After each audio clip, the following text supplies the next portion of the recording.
ক্যাপ্টেনের আড্ডাশালা থেকে দুই বন্ধু সালাউদ্দিন আহমেদ এবং শেখরচন্দ্র দাস ফিরোজপুর জালকাঠি কুয়াকাটা বরিশাল ভ্রমণের জন্য আমরা রওনা দিচ্ছি। এখন আমরা ঢাকার থেকে রওনা দিলাম, পদ্মার উপর দিয়ে আসলাম, বরিশাল এসে পড়েছি। বরিশাল এখান থেকে কিছু নাস্তা করে ফিরোজপুর কোর্টে চলে গেলাম।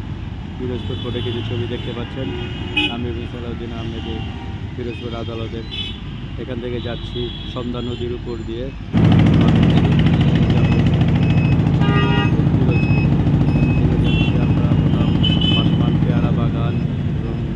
এখনকার সিজন যেহেতু পেয়ারা নেই, শুধু গাছপালাই দেখতে পারবো। কিছু আনারস ছিল, আনারস বাগান। আমরা এখন এই জারোবাড়ি থেকে নল সিটি বোটে পার হয়ে নল সিটি যাচ্ছি। নল সিটিতে সেখানে একটা নল সিটি দুর্গ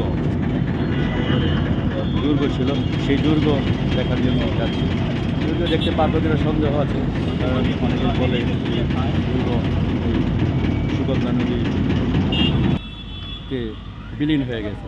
এই যে ওখানকার খাল, অজস্র খাল আছে। এখানে যে নলছিটি ডিগ্রি কলেজ, সরকারি ডিগ্রি কলেজ। এখন সুগন্ধা নদীর পাড়ের থেকে দেখতে পাচ্ছেন ছবি, সুগন্ধা নদীর আশেপাশে যে খাল খুবই সুন্দর। এখানে একটা সবচেয়ে বড় জিনিস হলো চারোদিকে প্রচুর গাছপালা এবং ঠান্ডা পরিবেশ, গরম পরিবেশ। এই যে আনারস বাগান দেখুন, আনারস বাগান, সুন্দর আনারস বাগান দেখতে পাচ্ছেন। অনেক সন্ধ্যা নদী, সুগন্ধা নদী, আরও কত নাম না জানা অজানা নদী এলাকার মানুষ নাম হয়ে যায়। খুব সুন্দর। সবচেয়ে থেকে পরিবেশ হলো অনেক নদী নালা। এই দেখছেন আমরা বোটে যান পার হচ্ছি। খুব আমরা কিছু সেলফি তুলতেছি নদীর পাড়ে। আসলাম নলছিটি স্মৃতি নিয়ে যাব না, এই স্মৃতির জন্য কিছু ছবি।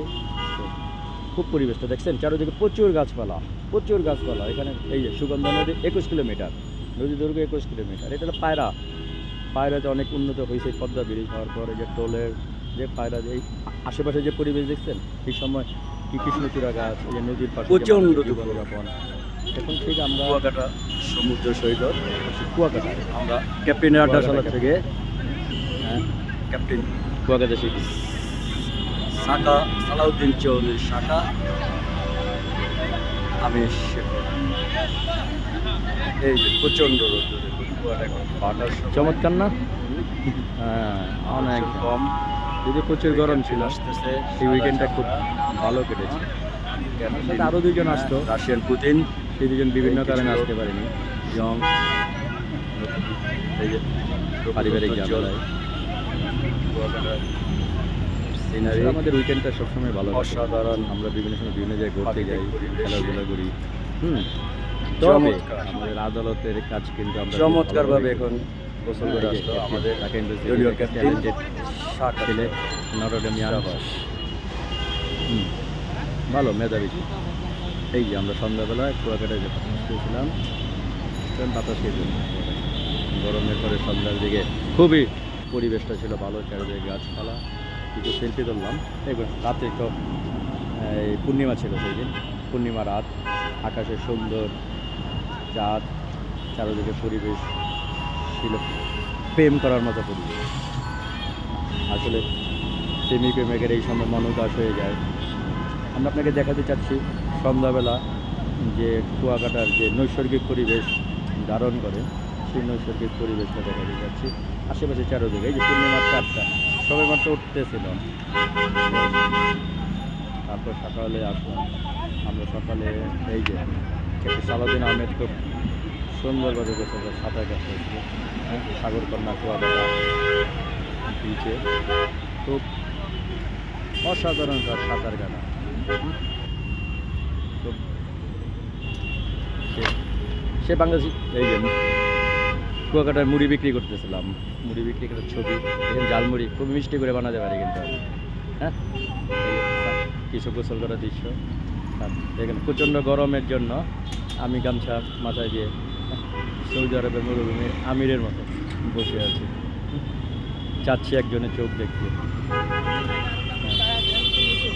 প্রেমিকার কথা মনে পড়তেছে। ক্যাপ্টেন কী করতেছে কুয়াকাটায়, সাগরকন্যাকে দেখতে চাচ্ছে কিন্তু পাচ্ছে না, দূরে তাকিয়ে আছে।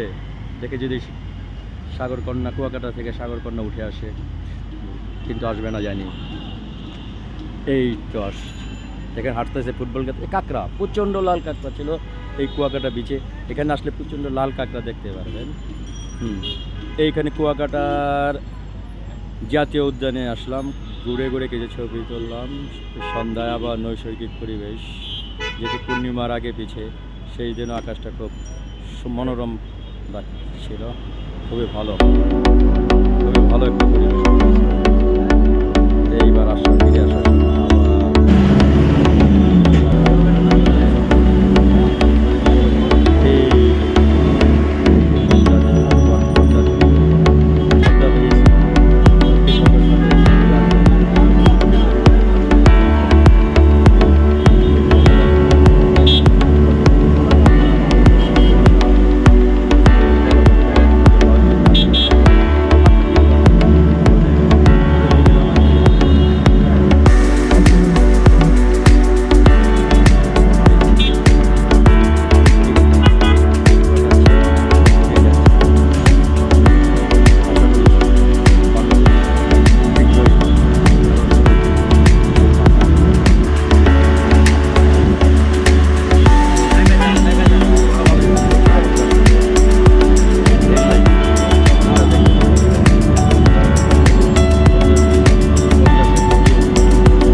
অবদান তাদের চমৎকার লাগবে। দেখেন আশেপাশে পরিবেশ এই সময় গরমে খেজুর আমাদের কিছু কুয়াকাটা, এই যে গোসল করতেছিলাম কুয়াকাটা আসতে